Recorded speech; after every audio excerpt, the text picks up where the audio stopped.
Welcome to mini vlog. Morning బ్రేక్ఫాస్ట్కి అయితే పుట్టు చేస్తున్నాను. ఇది మల్టీగ్రెయిన్ పుట్టు. ఈ మిక్స్ అంతా నా దగ్గర ఆల్రెడీ ముందే ప్రిపేర్ చేసుకున్నా. అవి అయిపోయిన తర్వాత మళ్ళీ నెక్స్ట్ టైం ప్రిపేర్ చేసేటప్పుడు మీకు షేర్ చేస్తాను. అంటే మామూలుగా రాగి కన్నా బియ్యం పిండి కన్నా కూడా ఈ మల్టీగ్రెయిన్ది మిల్లెట్స్ది చాలా టేస్టీ ఉంటుంది.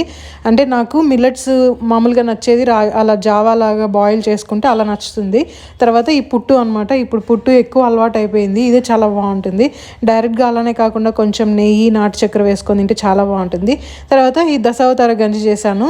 ఇది చాలా టేస్టీగా ఉంది. మనకి ఎప్పుడన్నా ఓపిక లేనప్పుడు పిల్లలకి మంచిగా చేసి పెట్టాలి అన్నప్పుడు సో ఇది ఒక ఆప్షన్. చాలా ఈజీగా అయిపోతుంది. ఒక గ్లాస్కి ఒక 6 గ్లాసెస్ వాటర్ వేసేసి విజిల్ పెట్టేసి నెయ్యితో పోపు పెట్టామనుకోండి చాలా మంచి టేస్ట్ ఉంటుంది. ఇది కూడా నెక్స్ట్ టైం చేసేటప్పుడు మీకు షేర్ చేస్తాను. ఇప్పటికైతే ఇంకా కొన్ని రోజులు చేసుకునేంత నాకు ఆల్రెడీ మిక్స్ రెడీగా ఉంది. తర్వాత మటన్ తీసుకురావడానికి వెళ్ళామన్నమాట. మటన్ తీసుకురావడానికి కూడా నలుగురు వెళ్తాము. ఫ్రెష్గా